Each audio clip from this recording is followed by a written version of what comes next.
আজ রান্না করব এঁচোড় চিংড়ি, কিন্তু একটু অন্যরকমভাবে। এখানে সব কিছু গুছিয়ে নিয়েছি, পেঁয়াজটা বেটে নিয়েছি, আর ওদিকে আদা, কাঁচা লঙ্কা, টমেটো রেখেছি। এখানে গোটা গরম মশলা আর জিরে ফোড়ন দিয়ে দিচ্ছি সর্ষের তেল গরম করে। তারপরে পেঁয়াজ বাটাটা দিয়ে ভালো করে নেড়ে চেড়ে নেব। আর আদা, কাঁচা লঙ্কা, টমেটো যেটা পেস্ট করেছিলাম, পেঁয়াজটা ভাজা হয়ে গেলে সেটা দিয়ে দিয়েছি। তো দিয়ে ভালো করে কষে টষে নিয়ে এই যে দেখতে পাচ্ছ তেল ছেড়ে দিয়েছে, এবার দিয়ে দিলাম গুঁড়ো মশলাগুলো, জিরে, ধনে, লঙ্কা, হলুদ। কাশ্মীরি লঙ্কার গুঁড়ো দিয়েছি কালারের জন্য, আমরা শুকনো লঙ্কা খাই না। তো ভালো করে মশলাটা কষে গেলে এখানেই টুইস্টটা আছে, আমি কাঁচা চিংড়ি মাছ আর আলুটা নুন হলুদ দিয়ে মেখে রেখেছিলাম।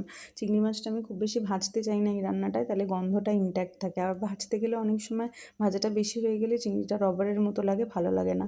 তো ভালো করে কষে নিই, একটু গরম জল দিয়ে। ইঁচড়টা আগে থেকে ভাপিয়ে রেখেছিলাম, তো সেদ্ধ ভালো মতো হয়েই ছিল। ভালো করে কষে গেলে, আলুটা সেদ্ধ হয়ে গেলে এঁচড়টা দিয়ে দিলাম, একটুখানি ভালো করে ফুটিয়ে দেখছো তেল ছেড়ে দিয়েছে। আর দেখতে তো দারুণ হয়েছিল, খেতেও দারুণ হয়েছিল। নামানোর সময় জাস্ট একটু গরম মশলা ছড়িয়েছি। কেমন লাগলো জানিও, প্লিজ সাবস্ক্রাইব।